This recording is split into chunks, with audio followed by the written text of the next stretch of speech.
Imagine handing a stranger a completely ordinary $3 coffee mug. Right, just standard ceramic, nothing special. Exactly. Nothing special at all. And then, I don't know, maybe 5 minutes later, you offer to buy it back from them for $4. It's just pure profit for them. Right. You're offering them pure profit, but they refuse.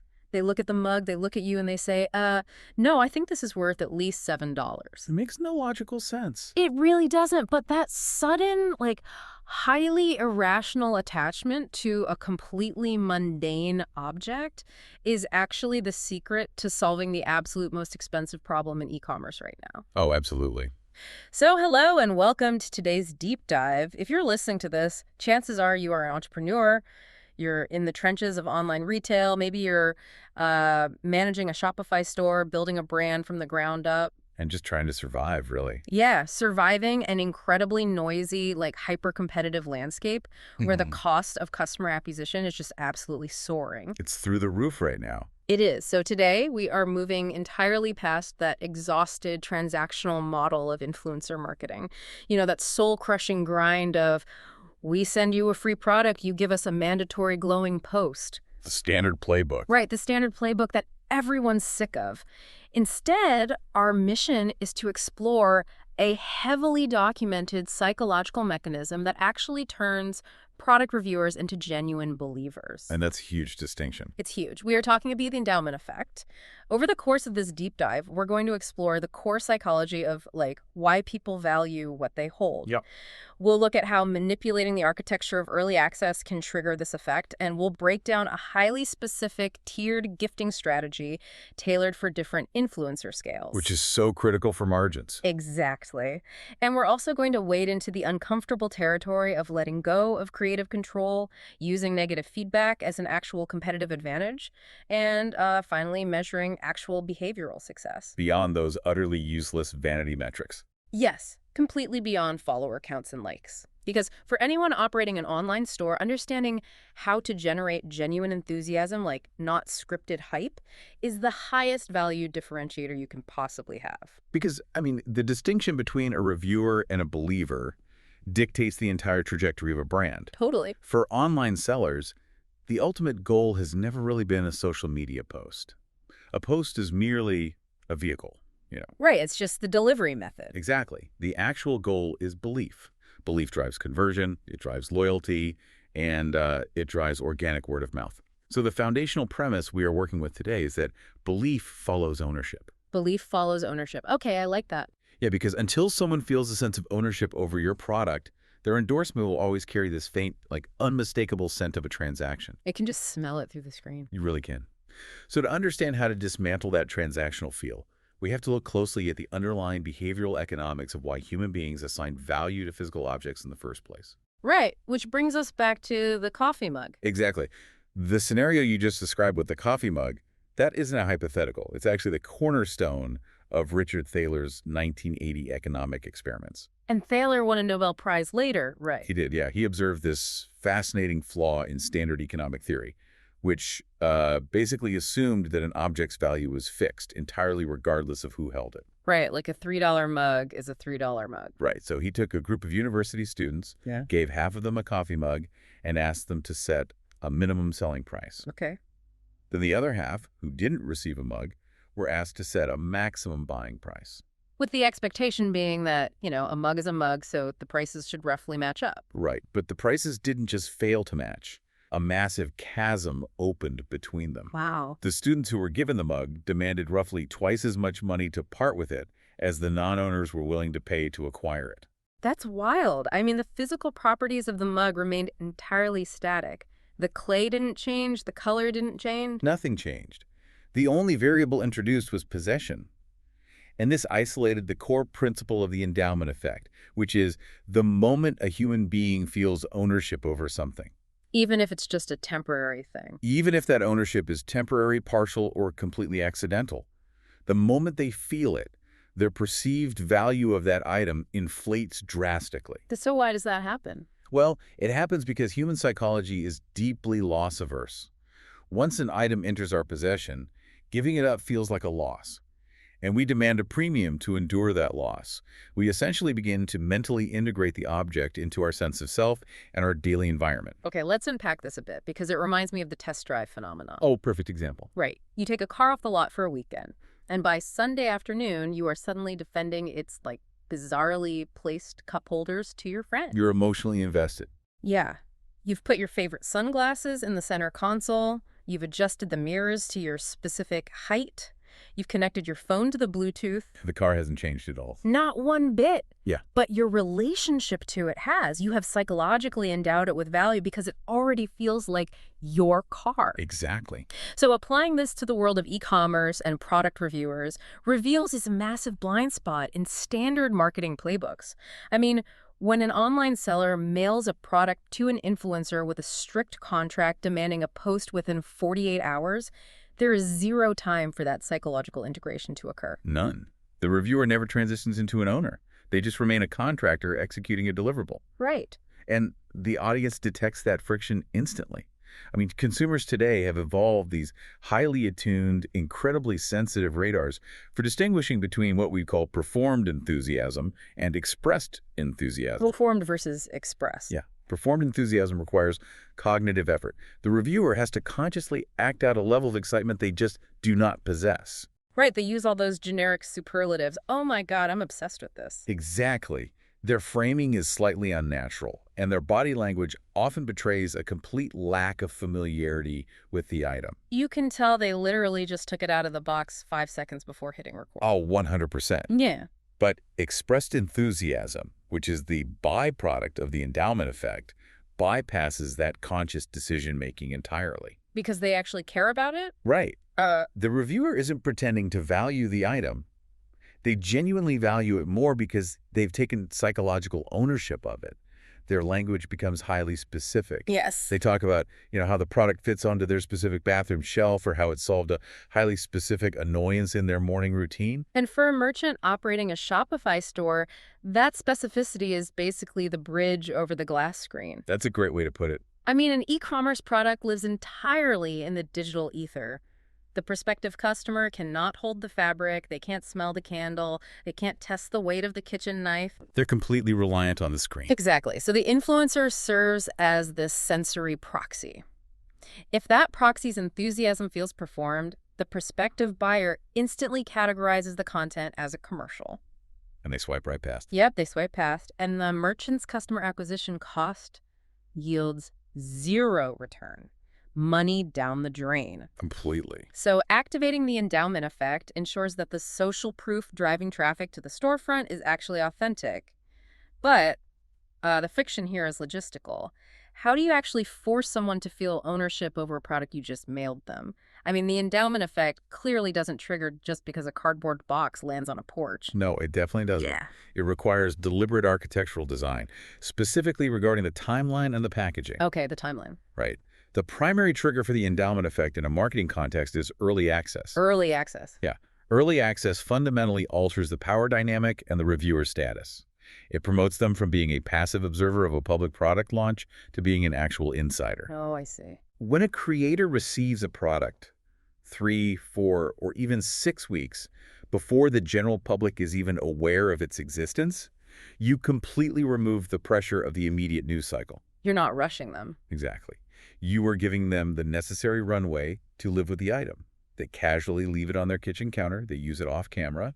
They naturally show it to a friend who comes over for dinner. They're just interacting with it normally. Right. So by the time they actually sit down to write a blog post or film a review, they aren't unboxing a novelty. They're discussing a fixture of their daily routine. They have a credible, established history with the object. Precisely. But wait, here's where it gets really interesting for me.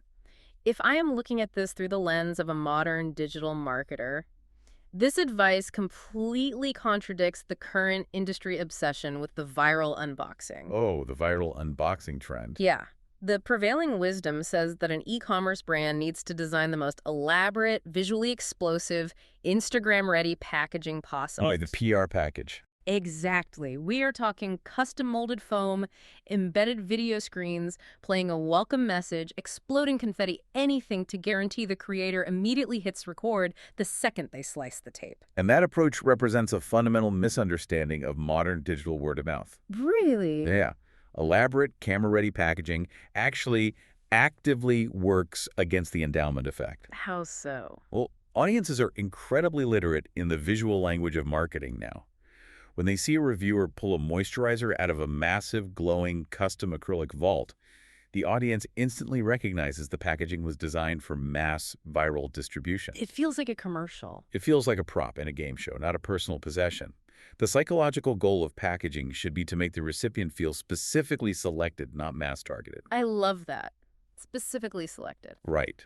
The packaging must signal that the reviewer is being treated as a custodian of your product, not merely a high-bandwidth distribution channel. So what does custodian packaging actually look like in practice for an independent brand? I mean, it can't just be tossing a product into a cheap poly mailer, right? No, definitely not.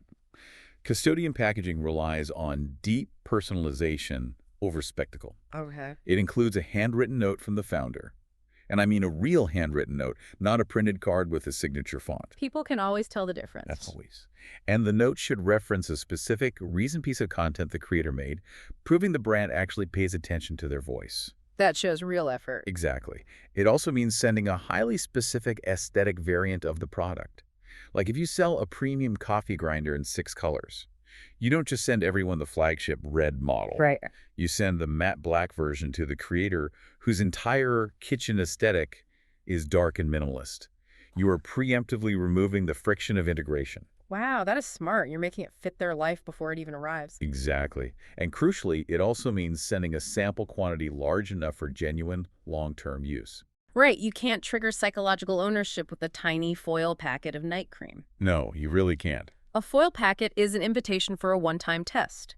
Sending a full 3-month supply is an assumption of integration.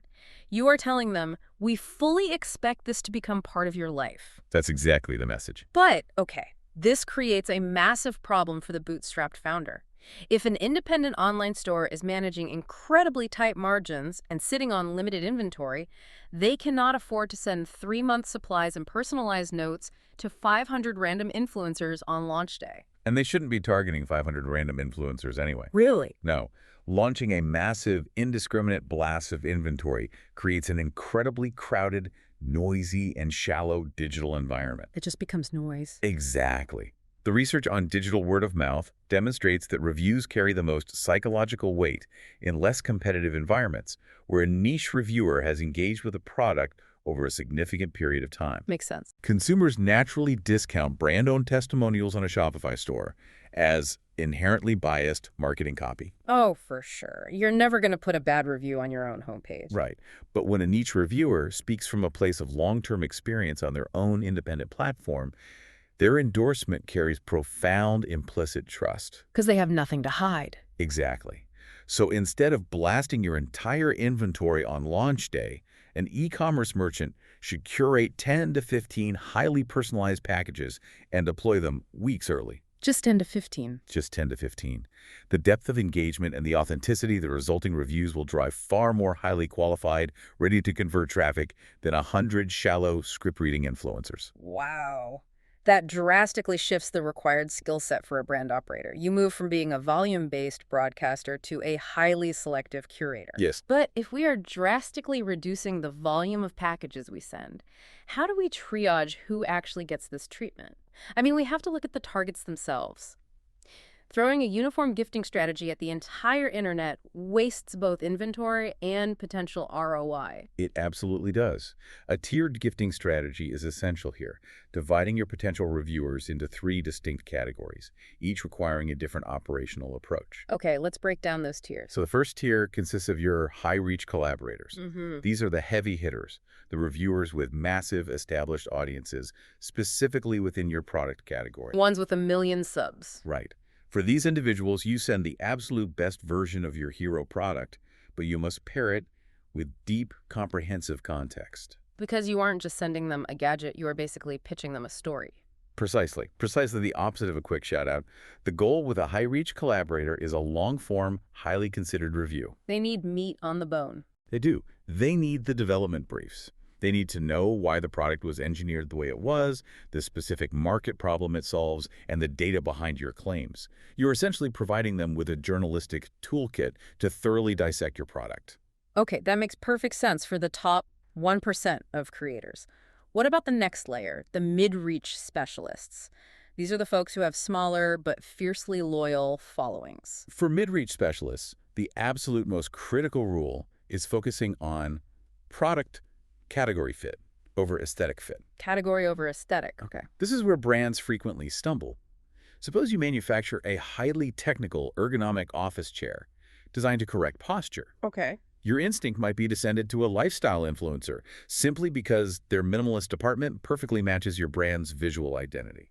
But if that lifestyle influencer only ever posts about, like, vintage fashion and espresso art, dropping a massive ergonomic office chair into their feed creates massive cognitive dissonance for the audience. It feels completely out of left field. Right. The creator has to invent a completely unnatural content format just to feature the chair.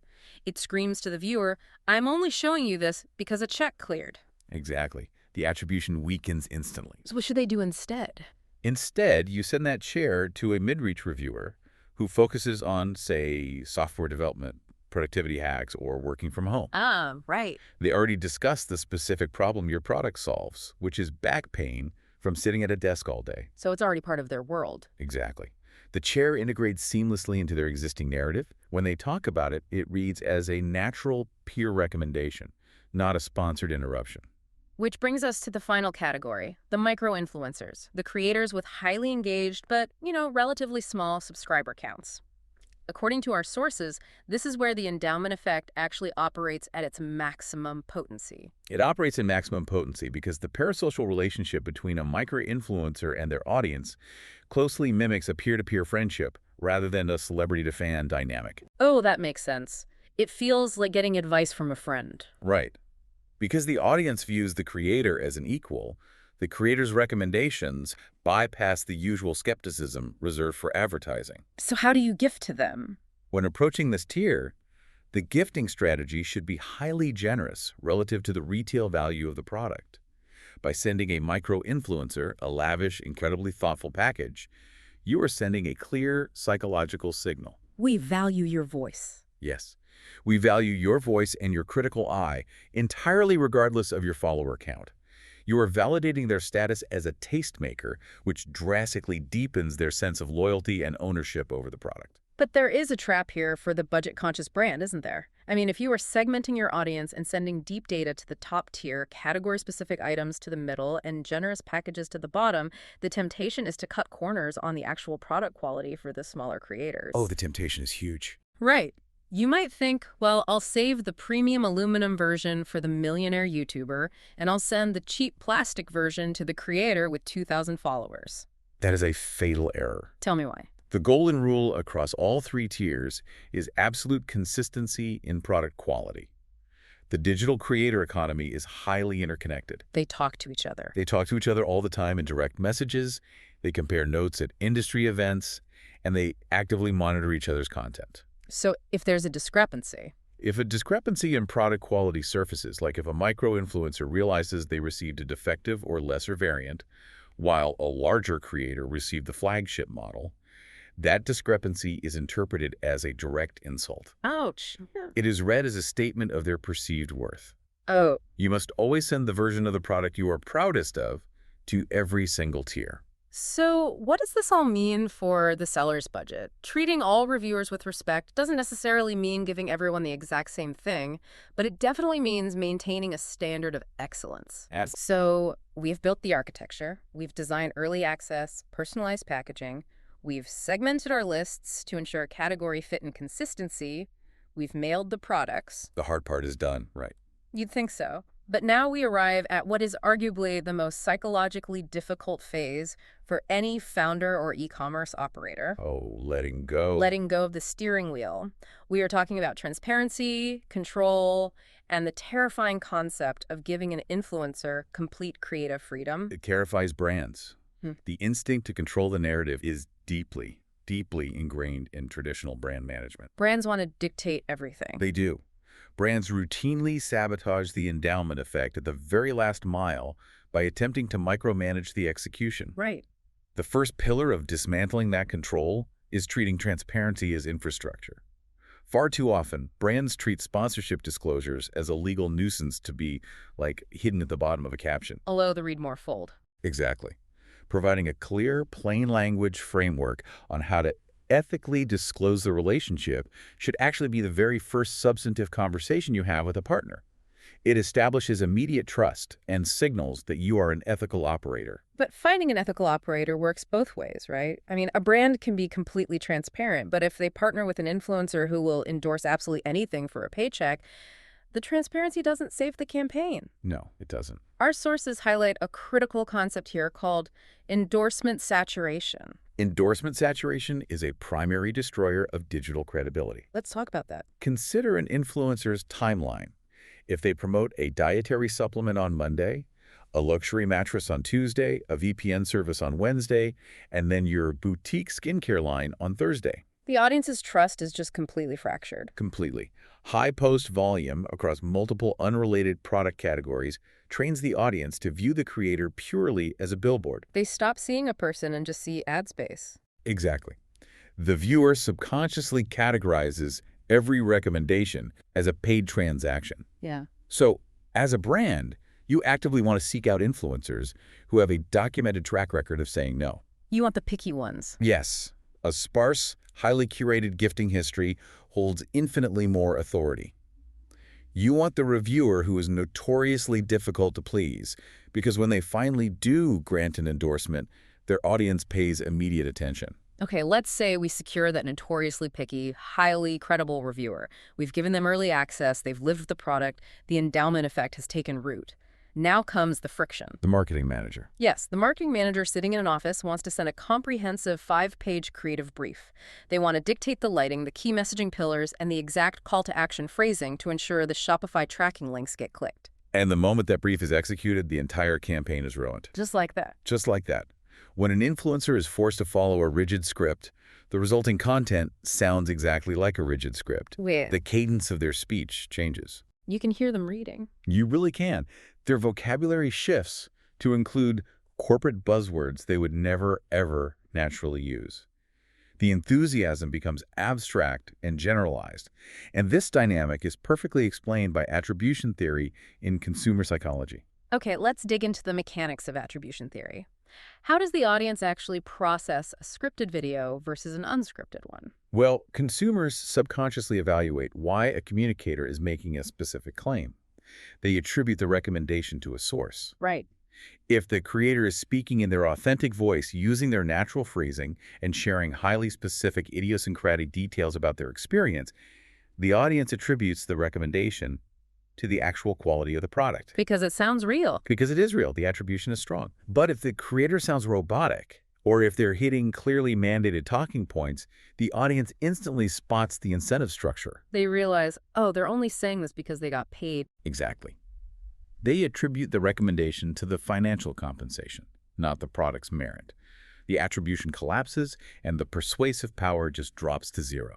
It's the equivalent of hiring a brilliant, highly sought-after Michelin star chef to come cook a private dinner, but then forcing them to strictly follow the instructions on the back of a frozen microwave dinner box. That is a perfect analogy. You are completely neutralizing the exact talent you hired them for, their unique voice. Exactly. I mean, e-commerce founders obsess over controlling specific calls to action, terrified that without a script, the influencer won't sell the product correctly. But providing context, like explaining the engineering, the problem solved, the unique differentiator, and then completely stepping back, allows the reviewer to naturally sell the product in a way that actually converts their specific audience. Because they know their audience. Exactly. They know the exact psychological triggers that motivate their followers to click a link far better than a brand manager ever could. And that creative freedom must be absolute. It even extends to allowing the reviewer to include their genuine reservations alongside their praise. Wait, letting them say bad things. Yes. A review that openly states, "I found the setup process slightly frustrating. And I really wish it came in different colors, but the actual daily functionality of this tool has completely changed my workflow, is exponentially more persuasive than a sterile 100% positive script. Because it feels honest. The admission of minor flaws heavily reinforces the credibility of the praise. But hold on, if I am a bootstrapped Shopify store owner and I hand complete creative freedom to a prominent reviewer, there is a very real nightmare scenario here. The bad review. Yes. What if they use that freedom to publicly state that they absolutely hate the product? For a small business, a massive TikToker trashing your flagship item feels like corporate suicide. Won't the algorithm just reward the negative drama, tank the sales, and destroy the brand? It feels terrifying. The immediate, visceral reaction is to go into aggressive damage control. You want to demand a takedown, send a cease and desist, or jump into the comment section to passionately defend your life's work. That defensive reflex is entirely natural, and it is the absolute worst strategic move a brand can make. The worst. The worst. In the context of the endowment effect, a negative review is not necessarily a failure. It is often profound evidence that the mechanism is actually working. Okay, you're going to have to explain that.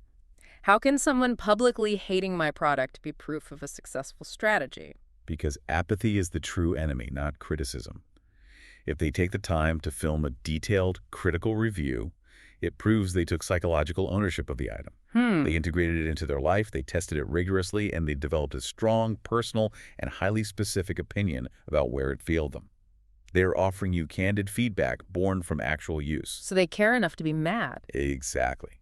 That candor is a highly valuable feature of an ongoing relationship, not a bug to be squashed. So what is the actual playbook when a negative review goes live? How does a brand navigate that without looking weak or, defensive? The most effective response requires extreme discipline and consists of 3 distinct steps. Okay, take notes, everyone.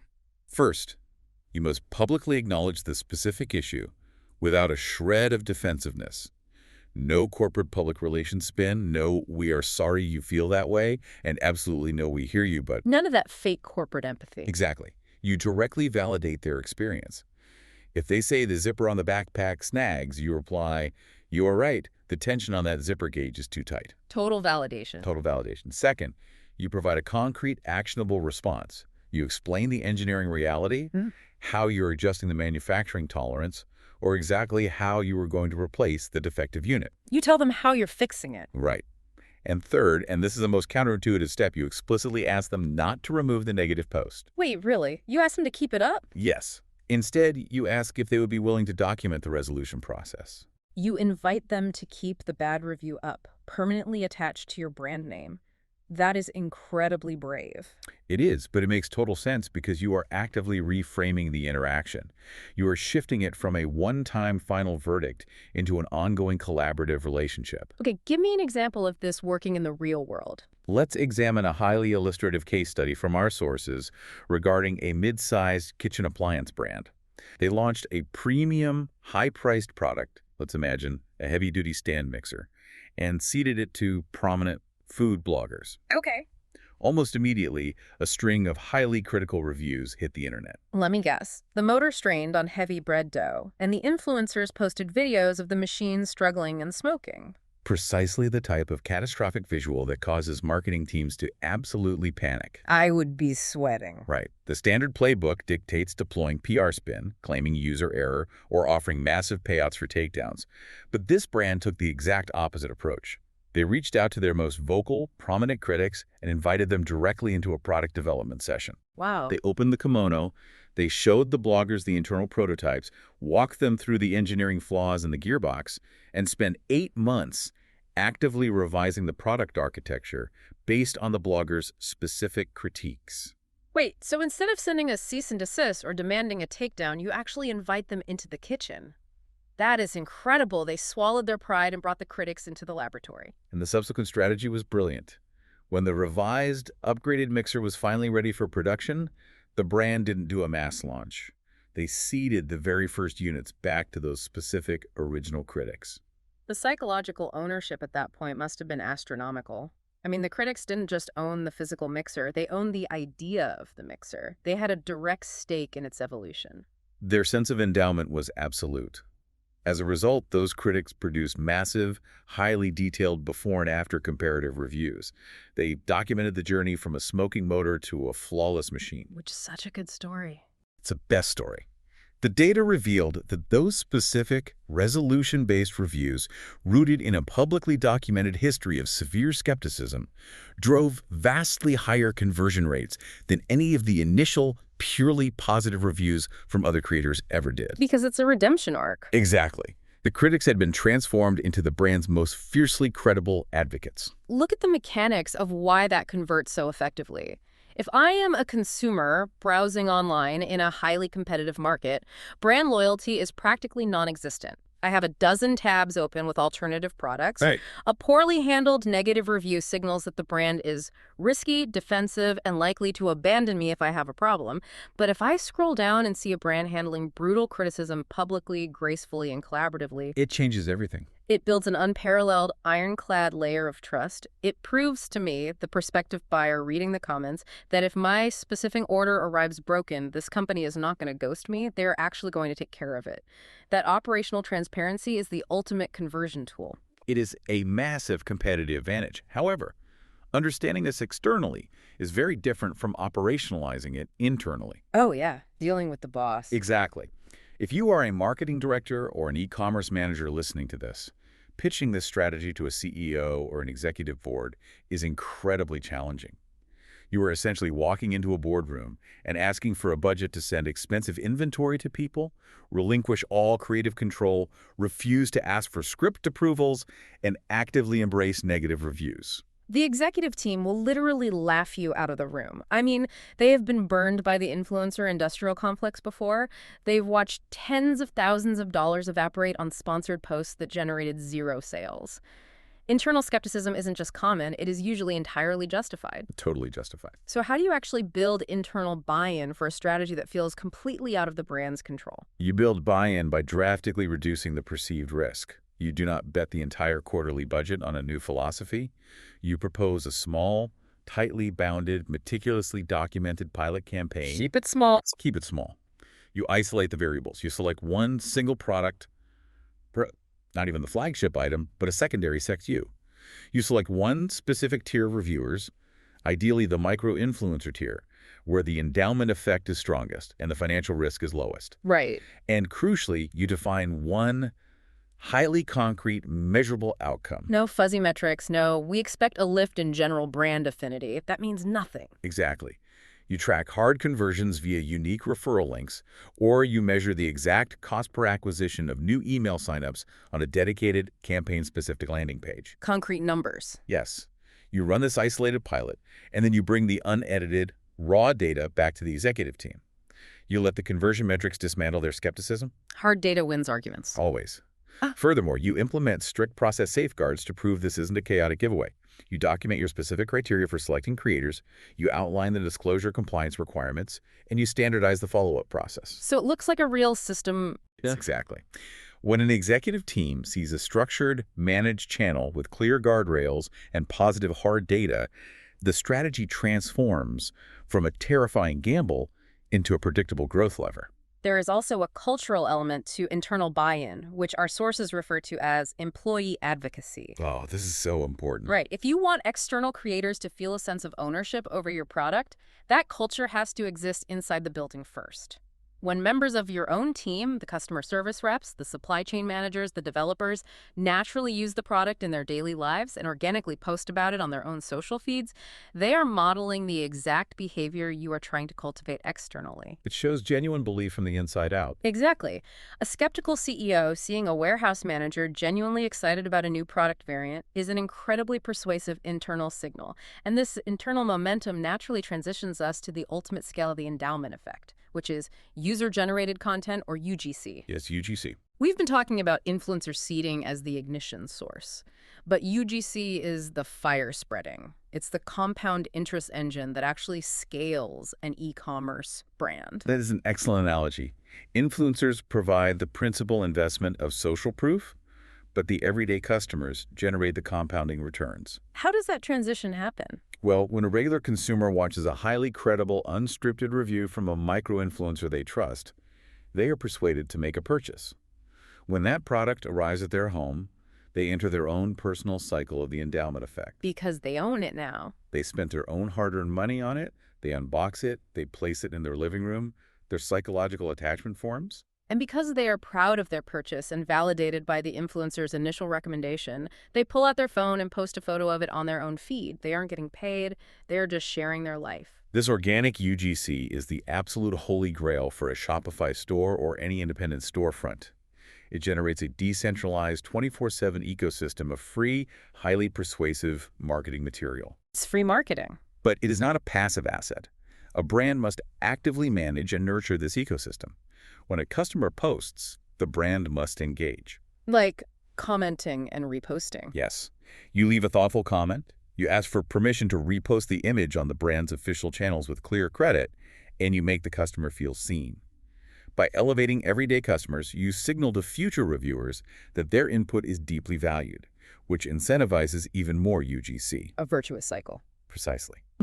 Furthermore, an adept marketing team will align the amplification of this organic content with seasonal peaks or specific promotional windows. You take the baseline organic enthusiasm and you strategically pour digital gasoline on it when consumer intent is highest. But here is the critical failure point of UGC. If the initial principal investment, the original influencer post, was fake, the entire compound interest engine breaks down, doesn't it? It completely collapses. If a brand relies on those terrible, scripted, brief-heavy influencer posts we discussed earlier, what happens to the downstream UGC? It never materializes. Or if it does, it falls completely flat. UGC, built upon a foundation of forced, transactional influencer content, cannot compound because the underlying sentiment is hollow. Consumers just know. Consumers possess an intuitive sense for authenticity. If the initial spark was clearly a paid commercial, the customer feels no organic desire to validate the purchase publicly. They might buy it because of a 20% off code, but they aren't going to brag about it. Right. They won't advocate for it. The ignition source must be an expression of genuine belief for the fire to spread to the broader consumer base. All of this psychological theory and strategic architecture is fascinating, but we have to return to the cold, hard dashboard of an e-commerce operator. Back to the metrics. Yes. To validate this approach, to prove the pilot campaign to the board, and to justify the time spent curating these relationships, you must be able to measure success. But the core friction is that the endowment effect is entirely psychological. You can't measure a feeling. Exactly. I cannot look at a Shopify analytics dashboard and find a metric labeled psychological ownership. I cannot stick a thermometer into an influencer's brain. So how do we actually track this?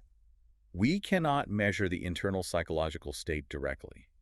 Instead, we must meticulously measure the specific downstream behavioral artifacts that the psychological state produces. Okay, behavioral artifacts. And the very first step in this analytical process is the complete and total abandonment of traditional vanity metrics. You mean follower counts and post reach? They are worse than useless. They're actively misleading in this specific context. A creator with 2 million followers might generate 10,000 likes on a scripted post, but if none of those followers believe the endorsement, the conversion rate is zero. It's just a mirage. Vanity metrics measure the size of the megaphone, not the persuasiveness of the message. Our sources identify 4 true behavioral metrics that actually indicate the presence of the endowment effect. It's funny how we always gravitate toward the easy numbers, like follower counts, but the real gold is in the messy manual work. So let's break these 4 metrics down, because this is the actual dashboard a brand manager needs to build. How do we look at a post and see ownership? The first indicator is review specificity. When a piece of content goes live, you do not look at the view count. You analyze the linguistics. The words they use. Yes. You look for highly specific, granular details of views over an extended period. Does the creator mention the tactile feel of a button mechanism? Do they discuss how a skincare serum interacted with their specific foundation after 8 hours of wear? Do they highlight a subtle design feature that only someone who used it daily would notice? If the review consists of generic superlatives like, "This is incredible, it's a game changer, you guys absolutely have to click the link in my bio," that is the ultimate red flag for performed endorsement. Generic hype means they just read the box. Specificity proves they lived with the item. Exactly. The second behavioral indicator is post-campaign engagement quality. Again, you ignore the raw number of comments and you analyze the substance of the dialogue. You are looking for evidence that the creator's audience is treating the review as a legitimate piece of information, Right. If the comment section is just a wall of fire emojis, clapping hands, and people saying, love this outfit, it means the audience registered the visual aesthetic but completely ignored the product recommendation. They scrolled right past the actual value proposition. Exactly. Fire emojis do not indicate purchase intent. Not at all. High-quality engagement is interrogative. The audience asks follow-up questions. Like, does the strap dig into your shoulder when it's fully loaded? Or is the battery life actually as good as you say? Real questions. Real questions. Yeah. You also look for peer tagging, where a user tags a friend and says, this is exactly the solution we were talking about yesterday. That level of dialogue proves the audience trusts the creator enough to actively consider the purchase. The messy manual work of actually reading the comments yields infinitely more business intelligence than just exporting a spreadsheet of like counts. So what is the third behavioral indicator? The third indicator is arguably the most powerful: return behavior. This is the ultimate evolution of the endowment effect. Return behavior occurs when a creator mentions your product again at a later date, completely unprompted, entirely uncompensated, and outside the bounds of any official campaign. They aren't executing a deliverable, they are just living their life. Right. They film a monthly favorites vlog 3 months after the initial launch, and your product just happens to be sitting on their bathroom counter. Or they casually reference it as a baseline standard when reviewing a competitor's item. Yes. When a reviewer integrates your product so deeply that it stays in their content orbit across multiple months and product cycles, the endowment effect has reached its absolute zenith. They have ceased to be a contracted influencer. They have become a genuine brand advocate. And that unprompted visibility is the most potent social proof in existence. By far. And the final indicator brings us back to the quantitative data. How do we measure the broader impact on the storefront? The fourth metric is branded search lift. This requires correlating your influencer activity with your search engine analytics. You are looking for a statistically significant, measurable increase in direct search volume for your specific brand name or exact product title in the days and weeks immediately following a campaign. Because if an influencer posts a trackable affiliate link, you can obviously measure direct click-through conversions. Of course. But a massive portion of consumers will not click the link in a bio. They will watch the video, remember the brand, and then maybe 3 days later, they will open a new tab and type the brand name directly into Google. That happens all the time. If you see a sustained spike in organic branded search that correlates with a specific creator's review, you know their endorsement possessed enough psychological weight to stick in the consumer's memory. Exactly. You combine that hard quantitative data, the search lift and the tracked conversions, with the qualitative analysis of review specificity and comment depth. This holistic view allows a brand manager to definitively identify which creator relationships are actually driving belief and which are merely driving empty impressions. That is so actionable. Furthermore, for your lower-tier relationships where you have established strong direct communication, you can deploy post-campaign surveys. Oh, like asking the micro-influencer directly. Yeah, you ask the micro-influencer to run a simple native poll on their Instagram stories, asking their audience if they are now aware of the brand or considering a purchase.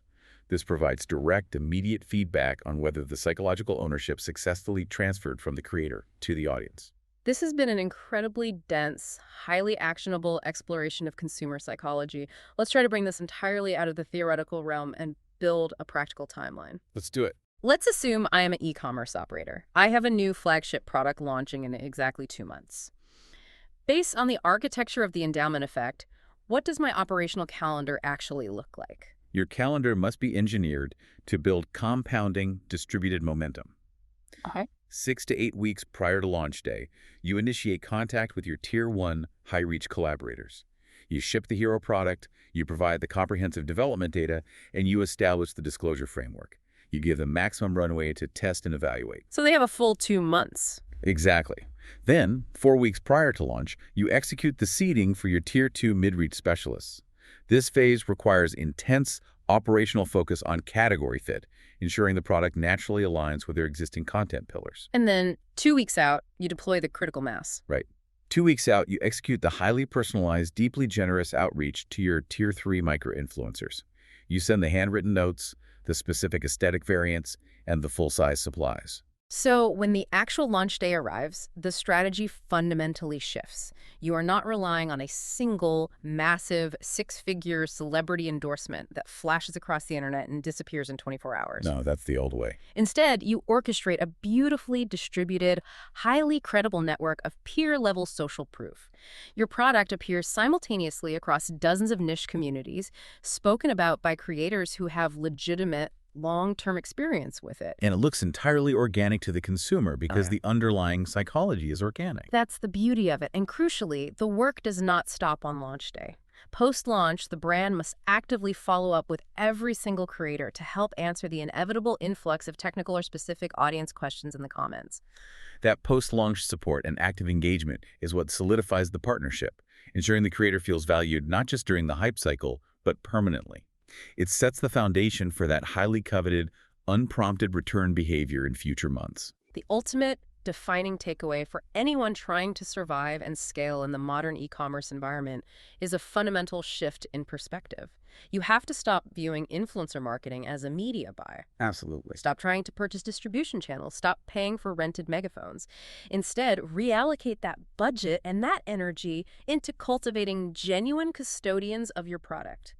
Give them the runway of early access, give them the respect of creative freedom, and allow the deeply ingrained human psychology of the endowment effect to do the heavy lifting for your brand. Because when belief replaces transaction, customer acquisition costs plummet and organic growth compounds. It really is the difference between forcing a message onto an audience and inviting an audience to participate in a shared valuation. It really is.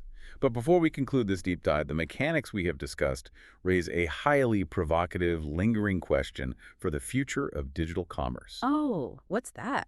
Throughout this entire discussion, we have relied on the tangibility of physical objects. The weight of a coffee mug, the ergonomics of an office chair, the texture of a skincare serum, the psychological friction of the endowment effect is naturally triggered by holding an item in your hand and placing it in your physical environment. Right. The physical touch is the catalyst for ownership. Precisely. Hmm. But what happens to the endowment effect when the product possesses no physical form whatsoever? Oh, wow. If you are an online entrepreneur whose entire business model revolves around selling a piece of software as a service, a downloadable application, or a purely virtual digital course, Yeah. how do you adapt to this psychology? That is a fascinating problem. Right. When there is no physical box to mail, no unboxing experience to design, and no object for a creator to place on their kitchen counter, how do you architect an early access experience that successfully triggers their exact same deep-seated psychological attachment to lines of code? That is something to mull over. Thank you all for joining us on this deep dive. We'll see you next time.